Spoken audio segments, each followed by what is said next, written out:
Am I muted? Am I muted? I didn't know that.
Brian, this is Sam. I don't know if you can hear me or not. Sam, I hear you loud and clear.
Oh, okay. Okay. Sam, you ready?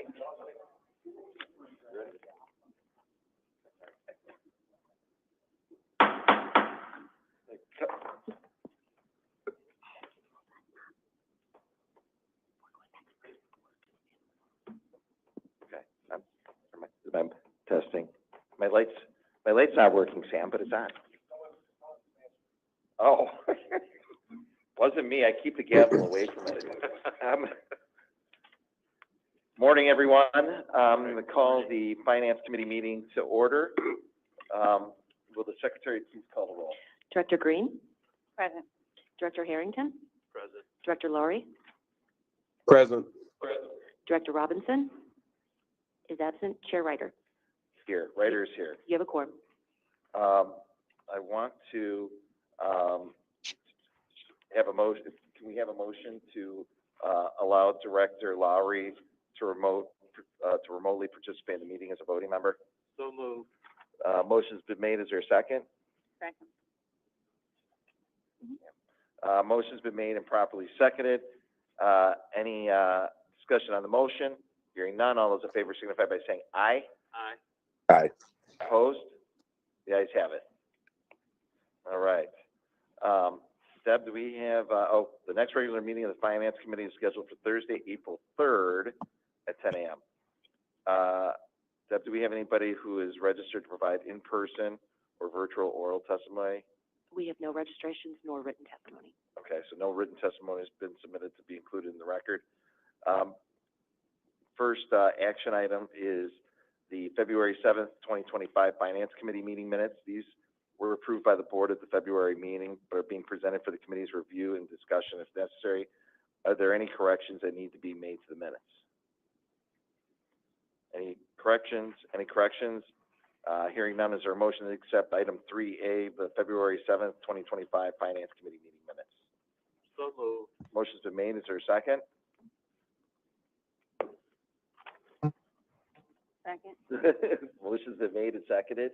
Any discussion on the motion? Hearing none. All those in favor signify by saying aye. Aye. Opposed? Aye. The ayes have it. Awesome.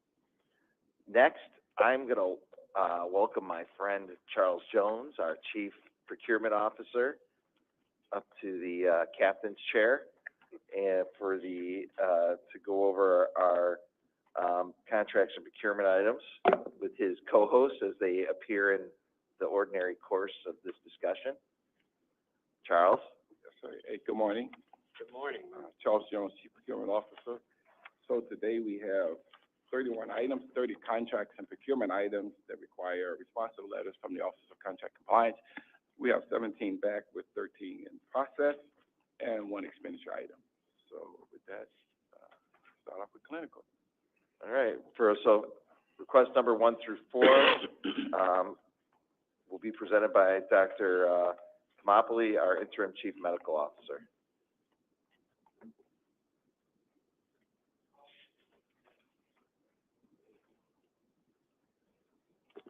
Good morning, Chair Writer and Directors. Good morning. Morning. The first request is to execute a contract in an amount of $1.8 million as needed with Boston Scientific Corporation for erectile dysfunction and male incontinence treatment products by use of our urology team.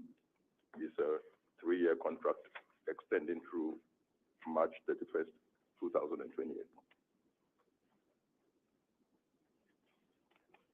The second request is to execute a contract in an amount not to exceed just over $1.246 million as needed with Monarch Medical Technologies for the provision of patient-specific insulin dosing system for use in our ICUs.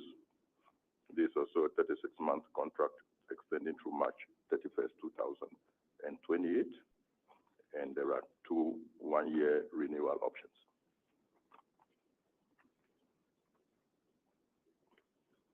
The third is a request to execute a contract in an amount not to exceed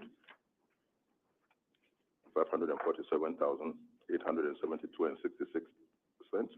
This is a one-time capital purchase for 9 intra-aortic balloon pumps. Our current ones are end of life, and this is a contract with Getting USA Sales.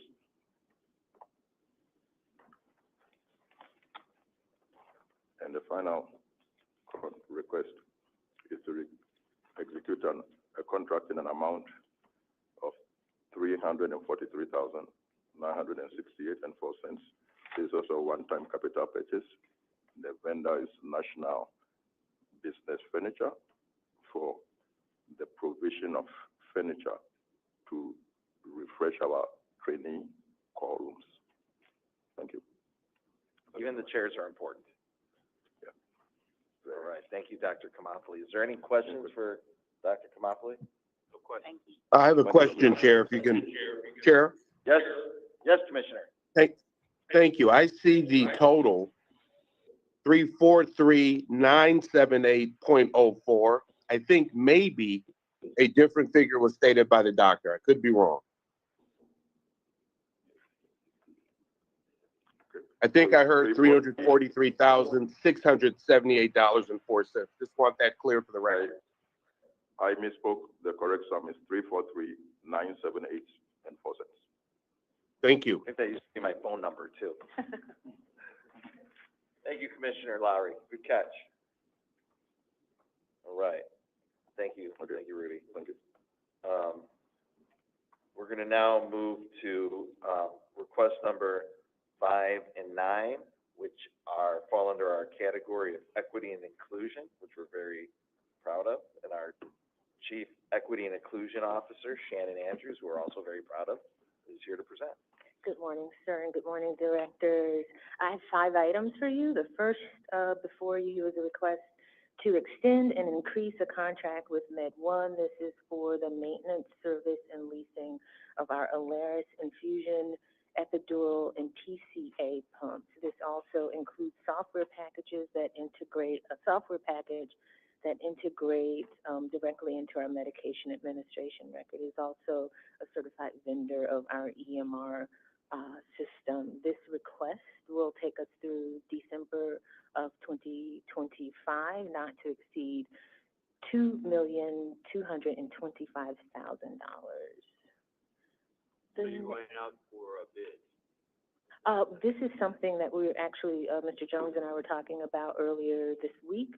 We will be going back to our GPO prior to the expiration of this contract to contemplate a new system. As you can imagine, it's a fairly large effort to replace those types of systems based on the complexity of it. And so in our conversation, we were agreed that the life cycle of this type of agreement in the industry is typically 10 years. And so it is that time, and that is our plan with the senior manager over materials management. But this is an adequate runway. It would be difficult. Yes, because it's off of our GPO contract, and because it is not there are not many in the business of this type of particular service. We'll be doing it through our GPO vehicle, and with that, we believe that will be enough time to not only engage with the contract. Now, the only caveat is that if there was a change of vendor, there may be a need to extend for the purposes of transitioning, if you will. But at the moment, the strategy is to have this completed, and hopefully, if there is a switch in vendors, time to transition during the life of this. Thank you. Thank you. The next item is for the supply chain management team. This is a request to extend and increase a contract with Deloitte Consulting for supply chain management optimization consulting. Charles Jones and team are finalizing a solicitation for an RFP that will be posted in the second quarter of FY 2025. This increase in time extension, to the extent we're able to award a contract prior to December, we'll be able to cancel or terminate this contract, but it's a request to take us through December of 2025, not to exceed $950,000. The next item is again for materials management. This is a request to extend and increase our contract with ODP Business Solution. This is for office supplies across the system. This extension will take us through November of 2025, and the increase is for $565,000. The next item is a request again for supply chain management. This is a request with CCH International Corp. It is for our contract management system. This is a request to extend and increase the contract. This will take us through January of 2026, not to exceed a dollar value of $67,263.11. This system is a part of what the optimization contract that I spoke about earlier continues to help us launch. We are still phasing this in throughout the system as it relates to a contract management system. And last but not least is a request to amend, extend, and increase a contract with Family Guidance Centers, Inc. They are a sub-grantee on work being done with our opioid remediation and abatement funds peer recovery support services program. The amendment and the dollars will allow for the hiring of temporary staffing to serve as warm handoff coordinators and peer recovery support specialists here specifically at Stroger Hospital. This program is funded by Cook County government and was an attempt to establish a multidisciplinary inpatient addiction consult services. This contract does not expire currently until September. The additional 2 months will carry us through our fiscal year of 2025, and the funds will allow specifically for the hiring of the temporary staffing. This is not CCH staff PID identified, but rather specific services needed for the next phase of this program. Yeah, how many staff are we talking about? How many people? I think it is 3 in total, but I can get that definitively for you. It's not, as I understand it, or as we look to do this, it's not necessarily FTEs as in terms of individual people, but the amount of time. And so there could be a variety of people that hit the number of hours that we need for support of the programming. I'd be curious in knowing more about the demand for the services. Absolutely, we can get that to you. And that's my last item. Thank you, sir. Any other questions for Shannon? Hearing none. Thank you, Shannon. Our next items are items 10, 11, and 12, health information systems. I believe Angela O'Banion is online. Yes, I am. Can you hear me? Yep, we can hear you. Great. All you. All right. Good morning. The first item before you is a request to increase our CDW agreement. CDW, as you recall, is what we use to purchase nearly all of our hardware, software, and supporting services across Cook County Health. Previously, the board approved also, along with this type of agreement, another corporation that we use under the GPO, Insight Corporation, Computer Corporation. However, Insight is no longer one of our GPO vendors, so we are moving those funds under CDW as well.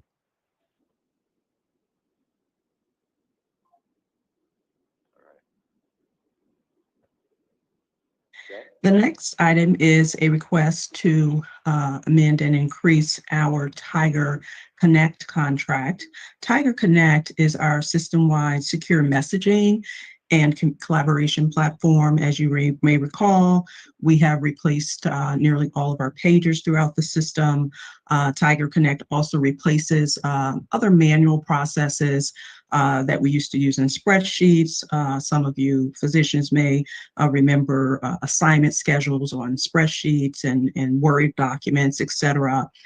So this increase is required to add the additional licenses for those types of enhancements, and as we continue to increase the collaboration among our clinical team in highly secure communications manners.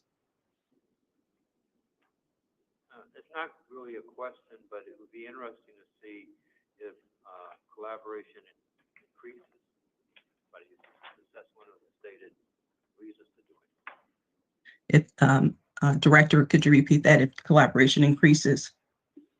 Yeah, I mean, we might know, I mean, if this is part of a solution to increase collaboration, where are we now and where might we be a year, 2 years from now? Oh, absolutely. We've definitely seen collaboration increase among our clinical team since we began using it. We use this, like I said, for patient care throughout the system, different teams. For example, there's a charge nurse team or a respiratory team, et cetera, and they can create their own channels and communicate that way versus in prior days, pagers, email, phone calls, those types of things. And has it reduced time to do these things? It has increased response time for responding to one another.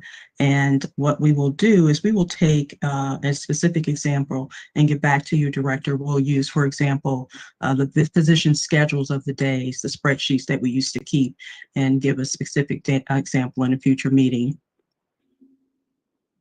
Thank you, that would be helpful. All right.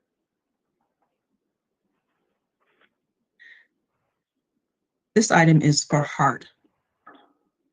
This item is for HEART. HEART is a contractor that was a third-party vendor under our Oracle Cerner contract for various reporting services, command center, dashboard, some of the things that you see in our system. We are now requesting to move this contract from under Oracle Cerner. As I've said in the past, we're doing this systematically, moving contracts where we have third-party relationships to primary contract holders, because it allows us to better manage our terms in our BAA, our third-party risk assessments, also cybersecurity coverage requirements, et cetera, et cetera. Any applicable Cerner scope and dollars that were attributed to Oracle for this particular vendor will be, Oracle contract will be reduced by that amount.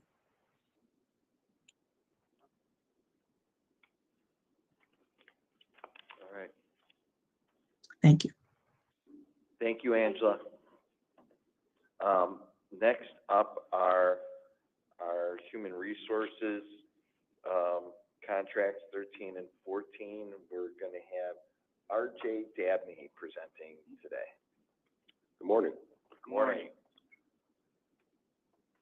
So the first request we have up is Advanced Resources. This is a vendor who's providing supplemental and temporary staffing coverage both for human resources and our patient experience department.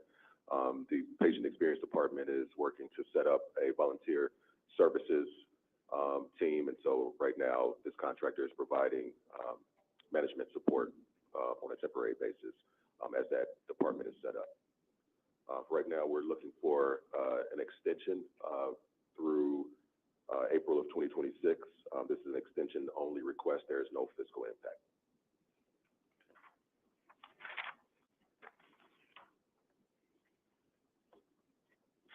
All right, next up we have Arlington Resources, which is a similar vendor to the previous, also providing temporary staffing, supplemental staffing coverage for human resources. This one is a extension request for 12 months through April 30th of 2026, and also an increase in the amount of $900,000 as needed, as needed because we are reducing reliance on this vendor as we fill vacant positions in human resources. Yeah, keep us apprised of the progress as you move forward. Absolutely. All right, thank you. Any other questions? Thank you. All right, we're going to move on to request number 15 through 22. Craig, how are you? I'm good. How are you? Good, good. Good morning. You don't want to mention how proud you are of me, too? Maybe you Shannon? I was about, no, but I do I do know Debbie has something she wanted to talk to you about. I have a picture or something I wanted to show you. Oh, no. Yeah. I drafted a resolution, an ode to Craig. Yeah. So, it's You know, all I thought about saying that when I got there. I'm like, it's all good, Craig. It's all good. All right, let's get into it. Good morning. The first one I have is for Bauer Latosa Studio. It's an extend contract with no fiscal impact, asking for a 12-month contract extension through 4/30 of '26. And they're providing engineering design services for renovations, upgrades to the Stroger roof. And this is through CIP. The next one is for Smith Group, JJR. It's an extend contract with no fiscal impact, 12-month contract extension, 4/1/25 through 3/31/26. And they are doing architectural and engineering services for a variety of construction projects across CCH, mostly at Provident, including the Provident Behavioral Health Program, the St. Clinic demolition, as well as the Community Crisis and Stabilization Program. Encore Rehab Services is an increased contract for $1 million through the remainder of the contract period, which ends 6/30 of '25. They provide supplemental staffing specific to physical therapy, occupational therapy, speech therapy, and audiology services. And these are people who, kind of what roles do they hold? And are these for physical therapists? These are for physical therapists, occupational therapists. These are, I don't want to flag it, but these are agency contract positions, so just to augment staffing and for vacancies that we have in that area. I assume they have offices where they have staff in Chicago because they're located in St. Clair Shores, Michigan. You know, I will have to look that up. I am unsure. I would assume they have an office here. Do you know? I'm just assuming the staff is doing the work somewhere based here in the The facility. staff is here on site serving in all of our ambulatory clinics. Yeah, usually the contract goes back to wherever the locus of the corporation is, so. Looks like they have a local office in Skokie. Okay.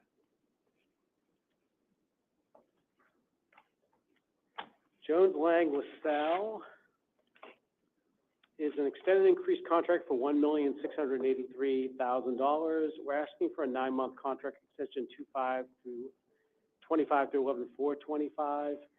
We're actually currently in an RFP process for these set of services, which is around providing facility management services as well as consulting on regulatory compliance for our life safety and environmental care.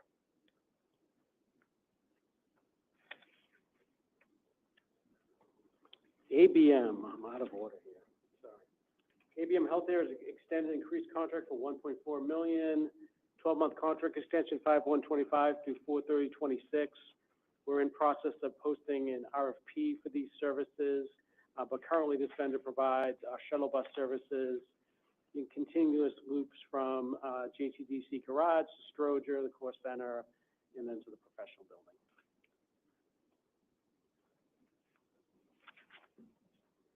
Vi Patel is a extended increased contract, increasing by $216,500, 18-month contract, 1/1/25 through 6/30/26. This is a consultant who serves as a grant-funded data specialist on our Title X family planning grant, and this contract is funded by the Illinois Department of Public Health.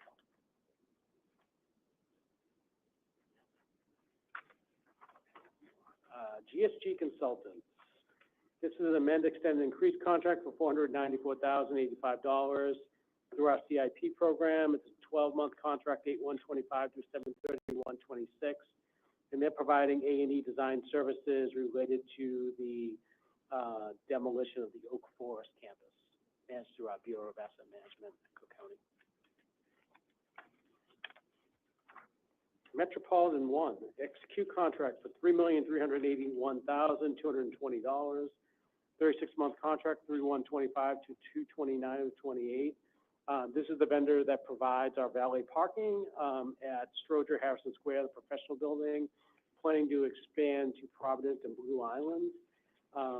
This was awarded through an RFP.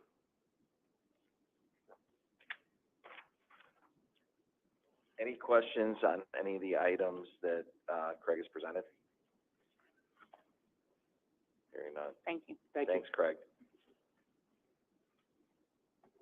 All right. Craig, we're proud of you.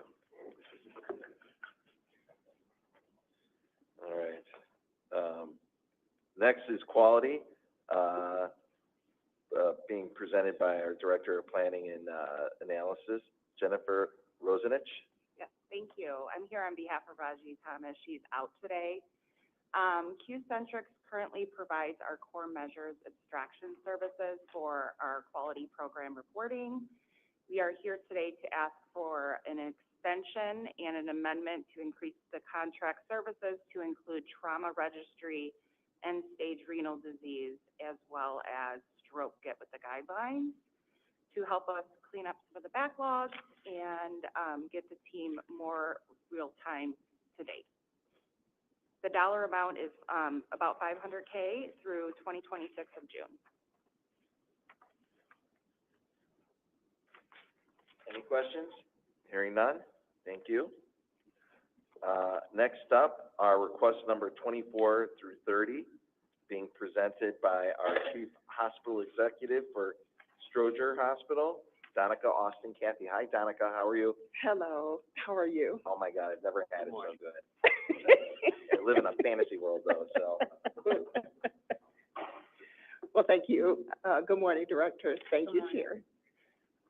Okay, the first one before us is an increased contract for Inari for aspiration guide catheters and flow traver catheters in the amount not to exceed $135,000.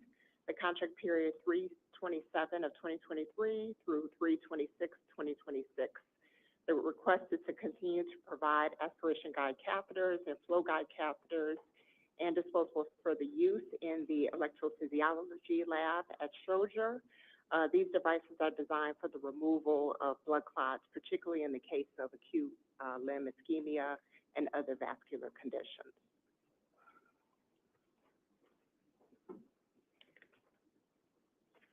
No questions. The next one is an extend and increased contract with Cook Radiation Oncology in the amount not to exceed $2,499,916.50. Revised contract period 12/1 of 2024 through 5/31 of 2025. The vendor will continue to provide professional staffing service for the Radiation Therapy Center and support the radiation oncology program.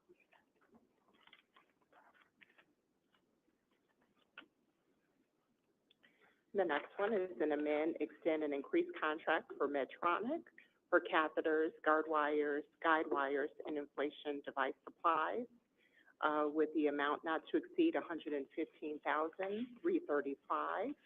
The request is to obtain disposables for both the diagnostic and invasive procedures in the interventional angiography department.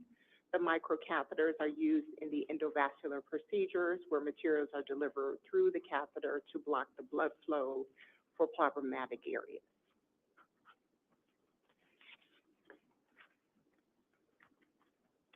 The next is an execute contract for Siemens Medical Solutions for an MRI unit for Stroger.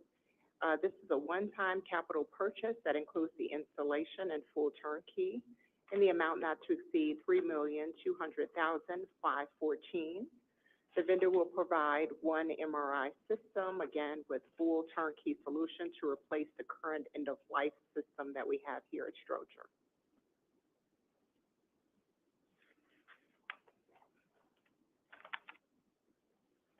The next one is an execute contract with Siemens Medical Solutions for interventional angiography suite.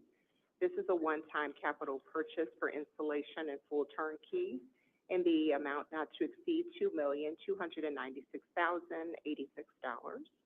The vendor will provide an interventional angiography suite, which will be here at Stroger to replace, again, the end-of-life equipment that we have.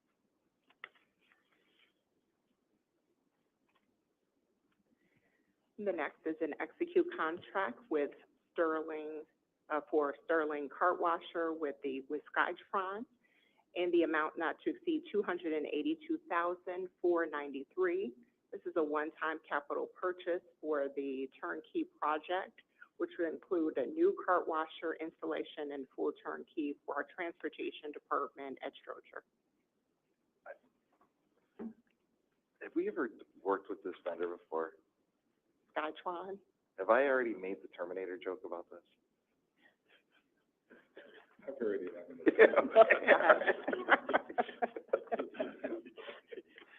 Keep going. I do want to say that it is so exciting to have a new cart washer in the transportation department. It's the little things the department, this is really good. That's actually an important part of it. People don't appreciate all those things either. So. Absolutely. Thank you. I wasn't making light of that. I was just, Skytron's an amazing name. So. Yes. And then the last one is an execute contract for Jubilant for radiopharmaceuticals. This contract in the amount not to exceed $101,655. The contract period of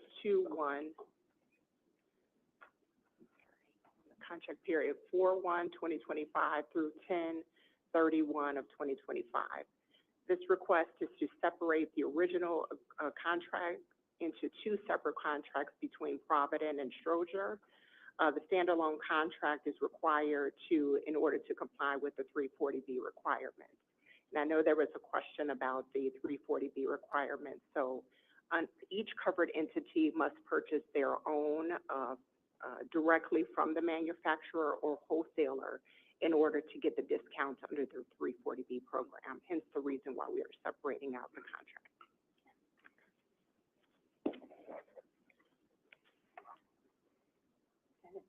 For clarification, Cook Radiation Oncology,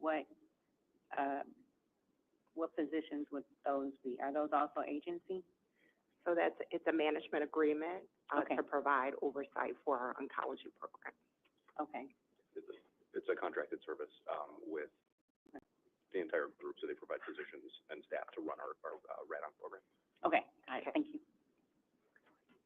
Okay. Thank you. Yep, thank you, Donica.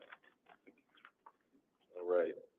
We are now going to move into, we got another one for Angela. Angela, you still on? I am. All right. Yes, this is an expenditure request for, to approve payment of invoices for Soft Computer Solutions. As you can see before you, they provide our proprietary services for software on behalf of lab and pathology. The amount of $2,667,000 is needed to pay quarterly invoices while we continue to negotiate the contract, of course, ensuring favorable terms for both parties. All right. Any questions for Angela? Hearing none. Thank you, Angela. So a lot of requests today, Charles, but more meat and potato stuff that we been dealing with recently, so. Yes, sir. Anything else before we, take a motion to approve? All right, thank you. I would accept the motion to approve item 4A, contract procurement items containing request number 1 through 31, subject to completion of review by contract compliance. So moved. Motion's made, is there a second? Second. Motion's been made and properly seconded. Any discussion on the motion? Hearing none, all those in favor signify by saying aye. Aye. Aye. Opposed? The ayes have it. All right, Charles, you have some emergency purchases. Yes, sir. Two from the month of January that we are telling you about today. One issued on the 22nd of January for the vendor to provide Mohs surgery services for the Division of Dermatology in the Department of General Medicine. Vendor name was Linder Hawk. 36 months, $54,600. Any questions for Charles on that one? Yeah. And actually that was the Mohs Tech. This one is the physician locum tenens for Mohs. Also for dermatology, I know I'm gonna botch this, but Vasilios, Dimitropoulos, MD. You nailed that. $317,520, also for dermatology, this is our Mohs surgeon. Any question on this item? No, thank you. Okay. Thank you. All right. Thank you, Charles. We're gonna now move to, items under the Chief Financial Officer being presented by our CFO, Pam Casara. I believe we're morning. starting with, grant award related items. Yes, I am. Thank you. As soon as I get my copy, which I can read. So just a few grant award-related items for us this month, totaling $467,883. A couple carryover awards there, one new award, and the rest are three carryovers. It looks like, looks like two new and two carryovers. The executive sponsors, some of them are in the room except for Dr. Nutter, if there's any questions. Any questions? Okay. Is there a motion to receive and file item 5A, the grant award related items? So moved. Second. Motion's been made and properly seconded. Any discussion on the motions? Hearing none, all those in favor signify by saying aye. Aye. Aye. Aye.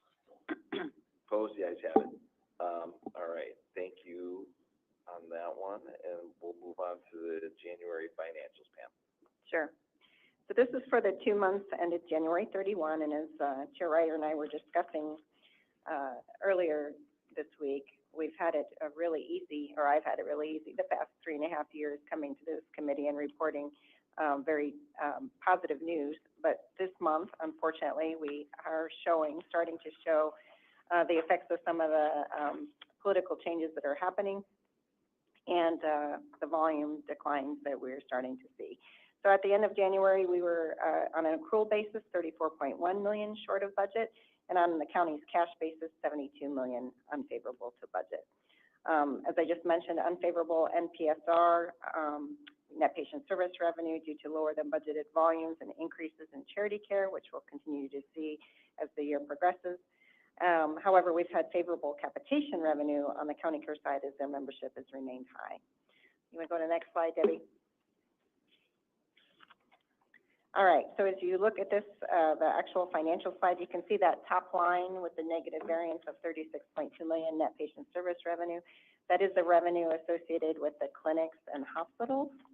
A few lines down, you can see the county care capitation revenue being $40 million over budget, again, because the membership is high, bringing us to a total revenue of just over budget of $4.4 million.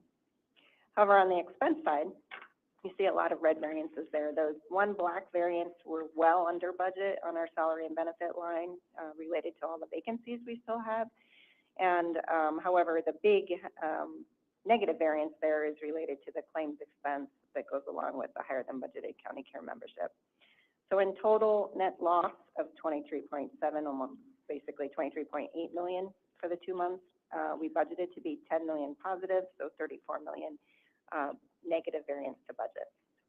We're going to look at this a little deeper on the next slide on the volumes. So again, census at Stroger was basically at budget, a little ahead of budget. But I'll just remind everybody, December, we had the holiday. January, we had extreme cold. So on the outpatient side, the volumes were lagging behind budget. ER visits at both facilities behind budget, surgeries at both facilities behind budget. The census at Providence, almost 10 patients behind, well, it is 10 patient variance per day behind budget. 8 of those is due to, we budgeted 2 new observation units, one for behavioral health. You've heard us talk about the CTSU, crisis triage stabilization. We budgeted that to be open already with a census of 4. It's opening at the end of this month, March, and also budgeted for a dedicated medical observation unit with a census of 4 as well that has not opened. ACHN visits, Primary care visits behind budget. This too will run behind budget all year because we budgeted the new arrivals at the level we were seeing last year to happen this year. And so as we ramp that down and close it, we will be behind on those totals all year. Specialty care just slightly under budget, and then, as I mentioned, county care membership above budget year to date. So these will drive our finances this year, the volumes on the hospital and clinic side. Next slide, Debbie. If you annualize this, you can see the trends here. However, this is just 2 months, but you can see there, it would be, if we annualize the 2 months, we'd be coming in below prior years. But again, I think hopefully some volumes will be able to make up some of these shortfalls as the year goes on. Next slide. I think the thing to, before we get into the payer mix, so it's going to impact it for members of the public, who may be watching at home, is that, or listening at home, this is going to get very complicated when we're looking at, it's always nuanced, but I think it's going to get even more complicated with this, with what's happening, because, you know, in years where we've gone over budget because of growth in county care, you know, you have to understand what's happening, because then you have expenses rising. So you go over budget on expenses, but you're also going over budget on revenue. So those are, so if you look at one side of the balance sheet, you may think something bad's happening, something overall good's happening. As long as that revenue is exceeding that. But now we're going to be running into, while we don't have all our vacancies filled, we still are budgeting those vacancies on an accrual basis. So we may recapture savings on unfilled positions, which is also another nuance. But as healthcare and equitable healthcare is attacked by the federal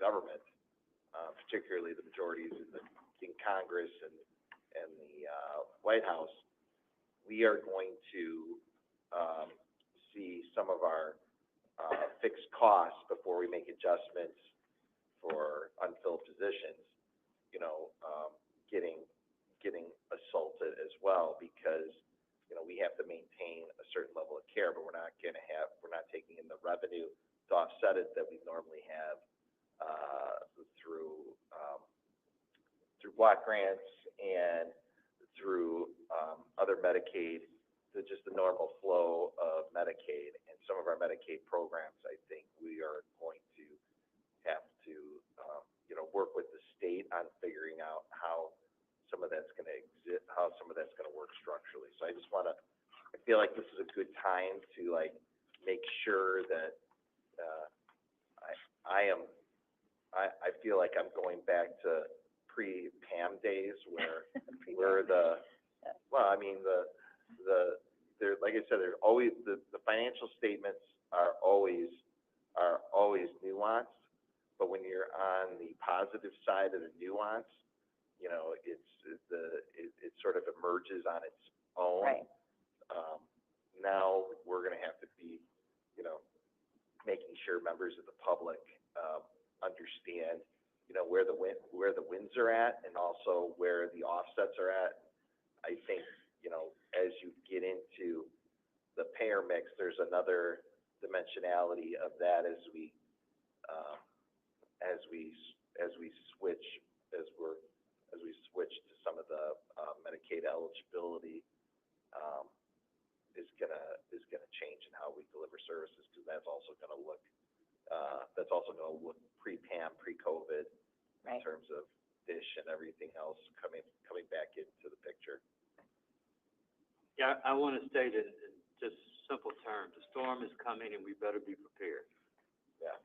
Yeah. Perfect segue, actually, into the next slide, Debbie.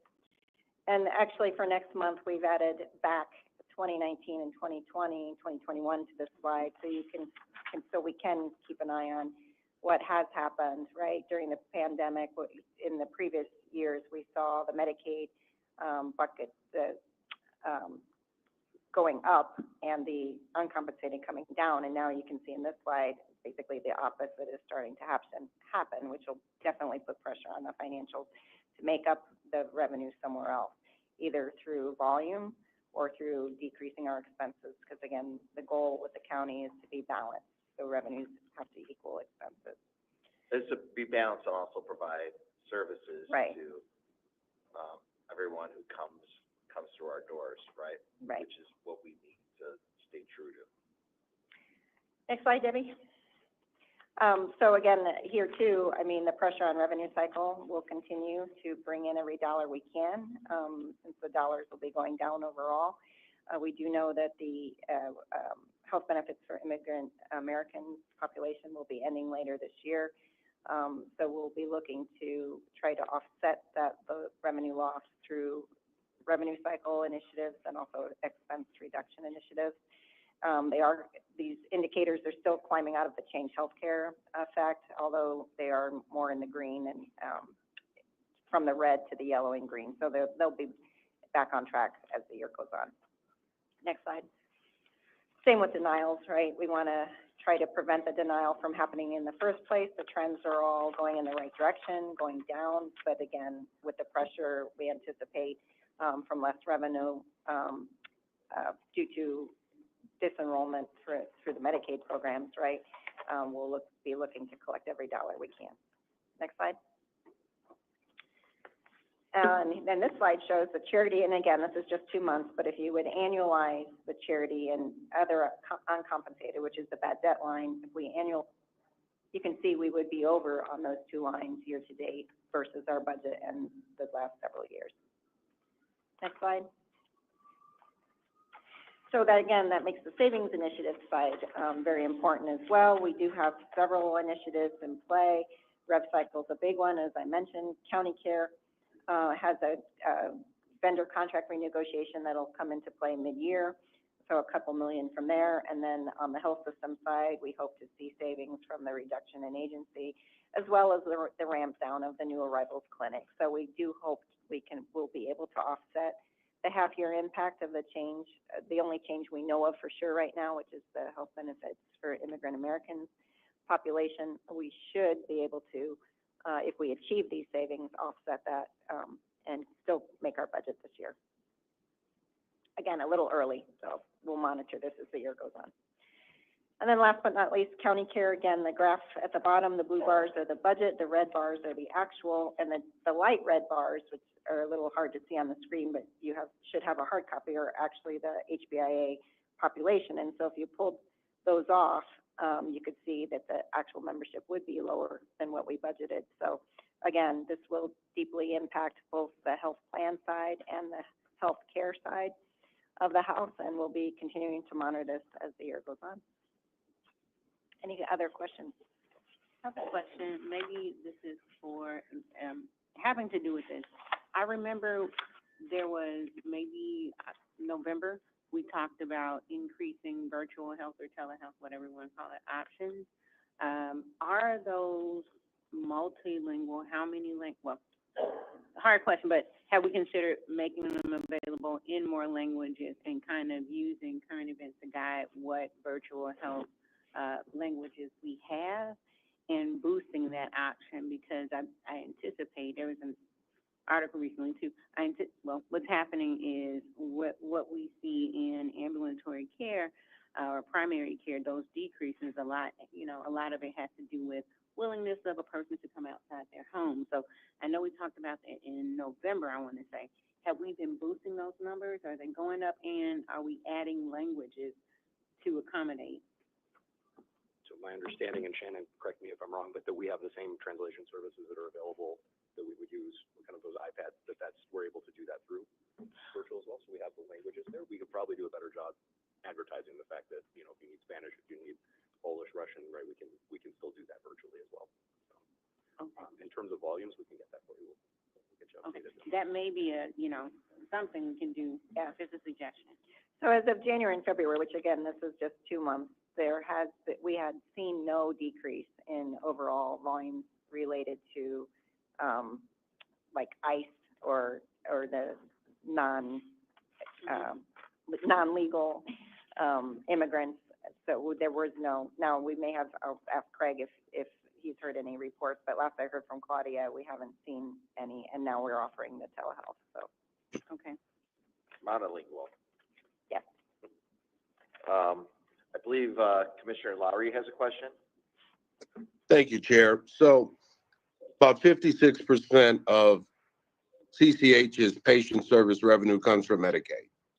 And in dollars, we're talking about over $800 million. Correct. This isn't necessarily a question for you, Pam, maybe one for Dr. Makaitis. Are we contemplating or actually putting together a Medicaid campaign? And what I'm describing is a third of our residents in Cook County receive Medicaid. Contrary to often the narrative, this won't just affect individuals of color. This will affect every demographic that we have in Cook County. We've got to be aggressive. As some of you know, I just left DC, met with our legislators on the Hill, heard a lot during the conference I attended. This is more dire than people even know. And, you know, we're slated right now on March 14th to have a government shutdown. There's a bill before the House, which would have cuts in excess of $4 trillion. So what I'm saying is, what's our path forward? What's our plan? What's the campaign that we're getting ready to launch? So I'd say for Medicaid specifically, when patients engage with our system and they don't have coverage, our registration specialists work through trying to get them coverage if they qualify. I think potentially we could explore externally how we might boost that effort without having, the engagement within the facilities. I think the fear is as the programs change, and I was there with you, Commissioner Lowry, was we talked through kind of the various ways that they might change the Medicaid program. It's going to mean folks just aren't qualifying. So to the point, I think we need to catch as many as we can to get them enrolled. But So Bill, correct me if are you asking what we're going to do structurally with our engagement with patients or people who come through the doors? Are you asking what our policy response is as a hospital that works with a lot of patients who are currently Medicaid eligible or impacted by Medicaid being available?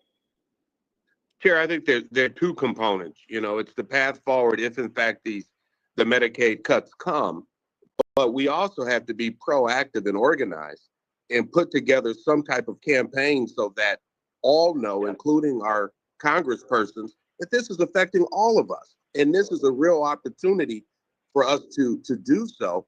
And then those on the other side of the aisle, they're going to have to realize that this is going to affect their constituents as well. This is not a Democrat or Republican issue. This is an all of us issue. That's what I'm asking about. Yeah, so you're asking about the policy response. I think that's a fair question. Right. As an organization, we have a public policy voice. I think that what we should, Letty's not in the room right now. I don't know if she's, is she online? She said she was going to. Okay. She's not online. So, Commissioner, perhaps it would be appropriate to ask our IGA team to, speak to the outreach that they're engaged in. As you know, not only are we active in Springfield, but we have folks who work with our. It's a small team. It's Letty and Kathy Chan.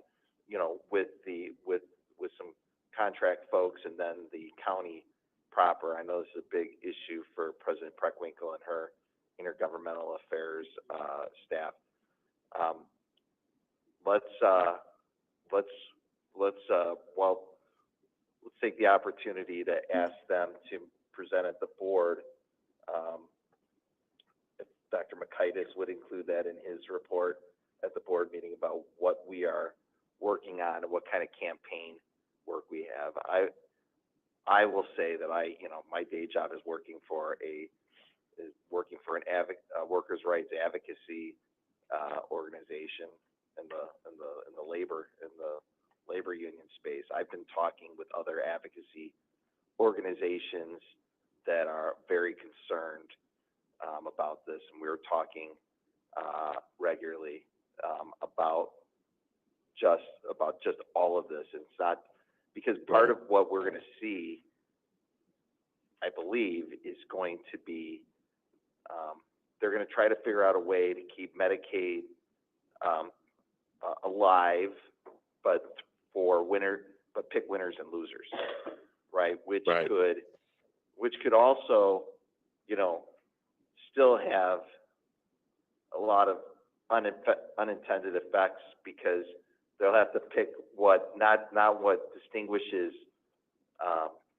Illinois from Louisiana, but what distinguishes Illinois from Wisconsin and Michigan, or from you know, other states that maybe they believe that they want to show that they're winning for in a political lens, but they still are states with large urban populations. Because I think that's what it's going to come down to. They're going to look for, it was sort of how they're intending to, I believe Sean Duffy, who's the new transportation secretary, was talking about how they're going to condition motor fuel tax money on marriage and fertility rates, which potentially, I haven't seen all the data, but potentially penalizes states with large urban populations that have research universities and big college campuses, where you have an influx of young people who are not moving. If they're going to be moving into a situation of marriage, they're not necessarily at that point in their life, regardless of anything else going on. So this is a very, and before they, one thing that I would be concerned about is they're also going to try to redefine marriage in states that have already defined marriage in a equitable and broadest sense of the word. So I think Joe said it. Joe, I think the storm's here. The storm is here. Right. I think that there is I think though, and I would caution everyone here and the public at large and our policymakers, is that there is no need to comply in advance. Nothing has changed. The laws haven't changed. We've had some executive orders that judges are blocking. There is no reason why we have to comply in advance. We have to prepare and insulate us from bad decisions, whether they be constitutional or not, but we do not need to comply in advance and cut our programs or walk all over people. Thank you.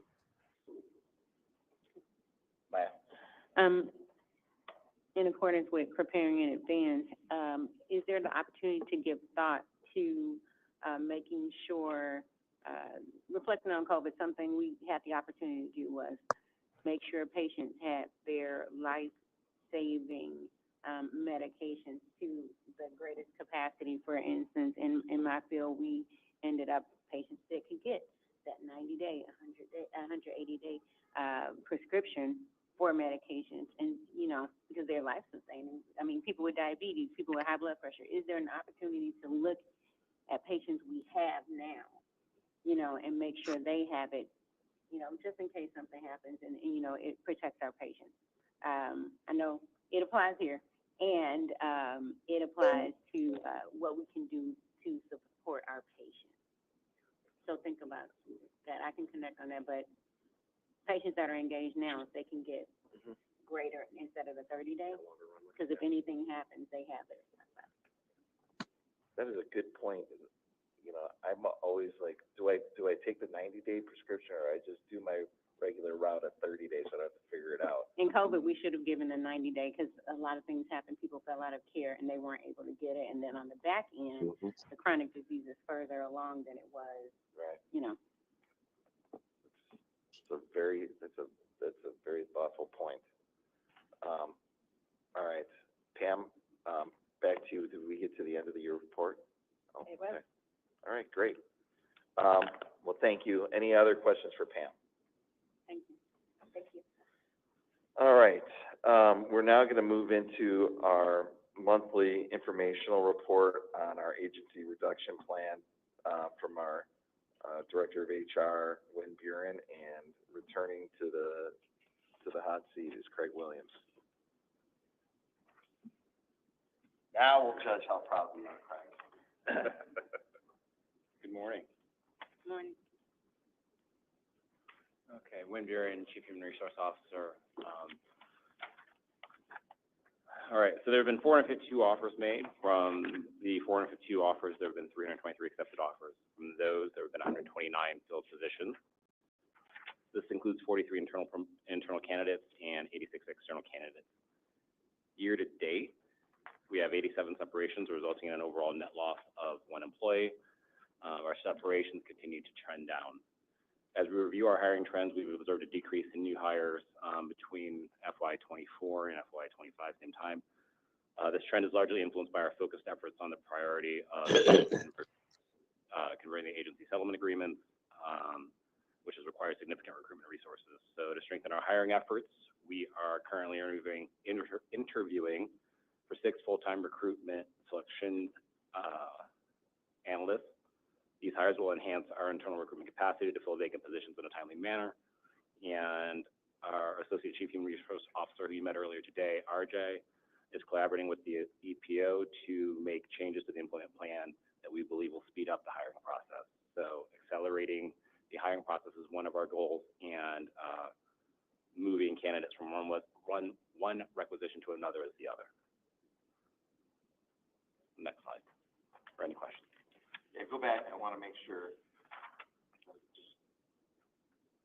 So the fiscal years, we got fiscal year 25 and fiscal year 24 numbers up there, or is it all fiscal year 25? My eyes just aren't good. And I'm sorry, through the end of January are the numbers. Through the end of January, okay. So we have 129, so what, if we have 129 total filled positions, those are the external new hires, are the agency people counted in that, or is that people just coming from the outside? We'll cover more about the agency folks in a few minutes. So there'll be another Okay. slide in there with the exact numbers on those. Okay, all right.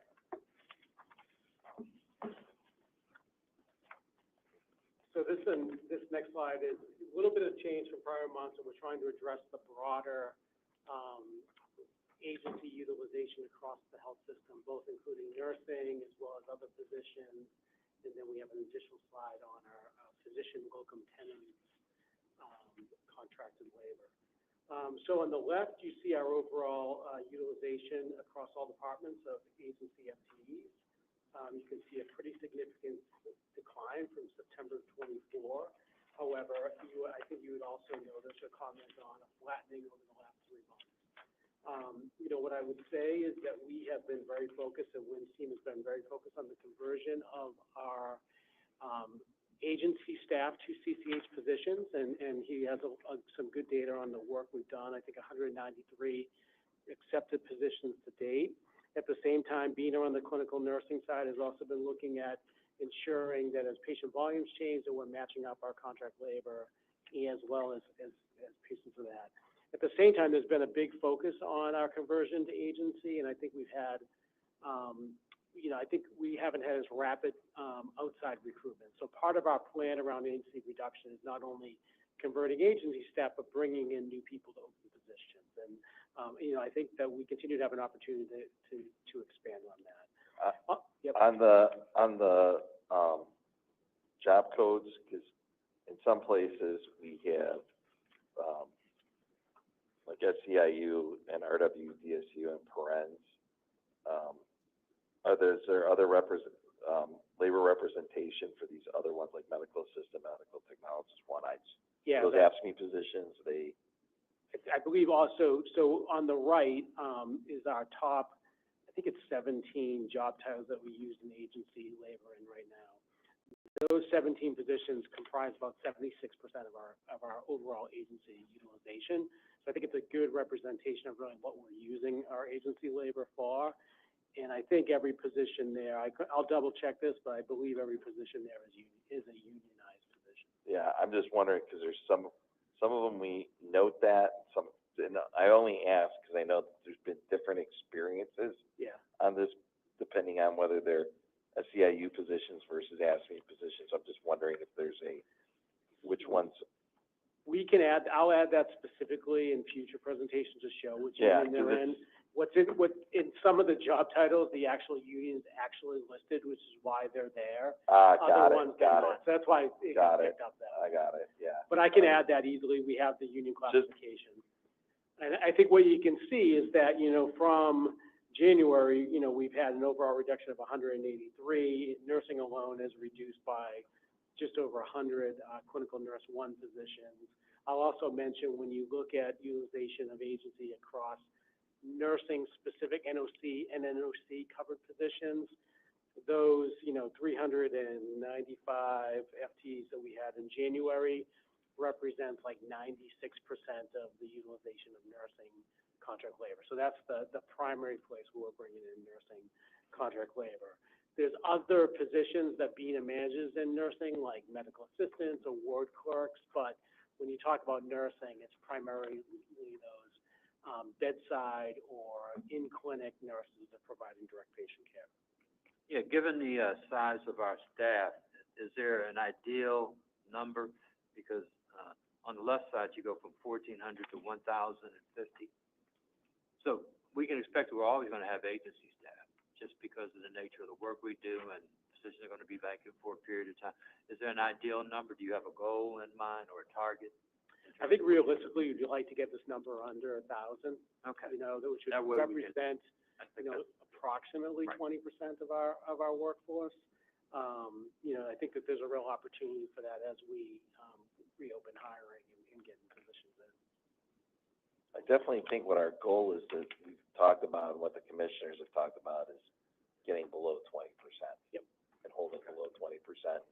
I think we have an intention to get, I think the word significantly was used, significantly below 20%. Any other questions on this? If anyone's feet feel hot, that's because I just pulled them closer to the fire. Oh, we weren't feeling pressure on this at all. Thank you for doing that. I think next slide, Debbie, unless there's other questions on this slide. So this is around physician locum tenens utilization.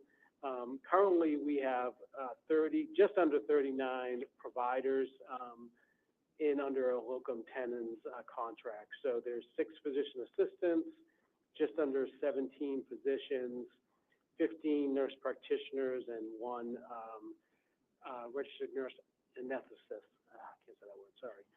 Just to give you some highlights, so in ACHN, we currently have 4 providers that are covering our new arrivals clinic. Those will start to filter out by the end of March as we close down that new arrivals program. We have 11 covering vacancies in primary care. 3 providers are actually providing the resources for our new Express Care venture, which is real-time virtual care. And then we have 2 covering specialties in vacancy.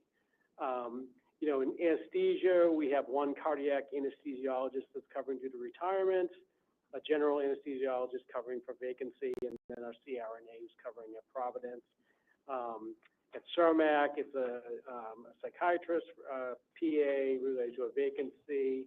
I'd say in medicine, the most significant, 2 significant concerns there around, 4 MDs covering vacancies within GI. They were actually looking at rebuilding the GI practice. We have 2 in hematology oncology. And I think the only other significant one really is psychiatry, where we have 6 APRNs, which are providing the ambulatory site mental health support for our patients. So really key positions for us that we need to have filled.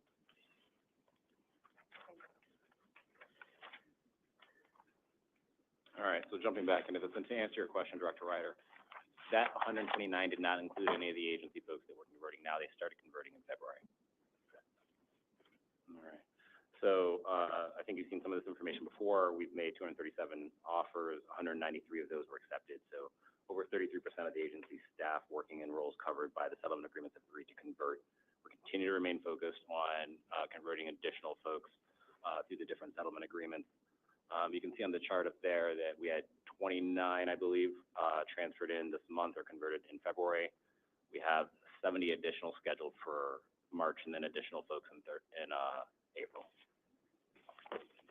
All right, so I see SEIU and RWDSU, but so that brings me back to the job titles. We also have a settlement agreement with AFSCME, and I know that We haven't converted any of the AFSCME folks yet, and I think we've had this, we've been working with them. They had a different setup to their settlement agreement, so we had to work through some things first. We will be offering agency employees the opportunity to transfer or convert March 10th, I believe, is when we'll do that. Okay. And then we can update this information with Teamsters information as well for the next report. Okay. How many Teamster positions do we have under agency? 17. Okay. That's Mike. Debbie, is Mark Spranka on the line? Hey, Mark, it's Craig. Do you want to handle the Hectone transition, or would you like me to do that? I'm happy to. Thank you. Good morning, directors.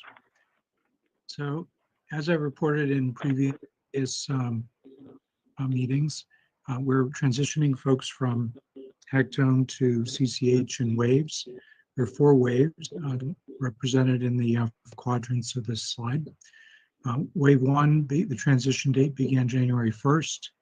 There were 5 awards associated with this wave. 26 staff have been successfully transitioned from Hectone to MEDEX, where they'll stay until they onboard at CCH. Wave 2, the transition date was February 1st. 4 awards associated with this wave. 6 staff have successfully transitioned from Hectone to MEDEX. Wave 3, the transition date was just a few days ago. There were 2 awards associated with this wave, and 26 out of the 31 staff who received leave notices have accepted employment and have begun their stay at MEDEX. Wave 4 is in the future. The transition date will be 4/1.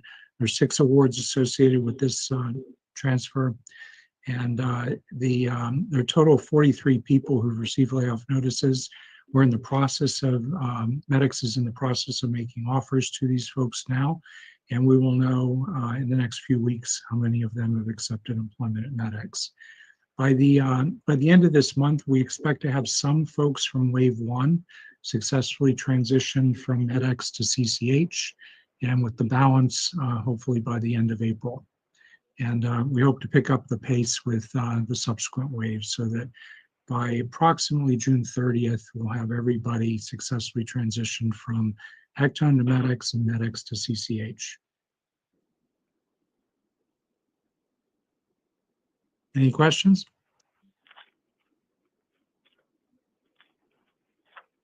Thank you. All right, is that it? Any questions on the agency report? I look forward to next month's report. Just in terms of process, just so folks are aware, we're currently compiling the February information, which is why you don't have it now. The due date on that's the step tomorrow.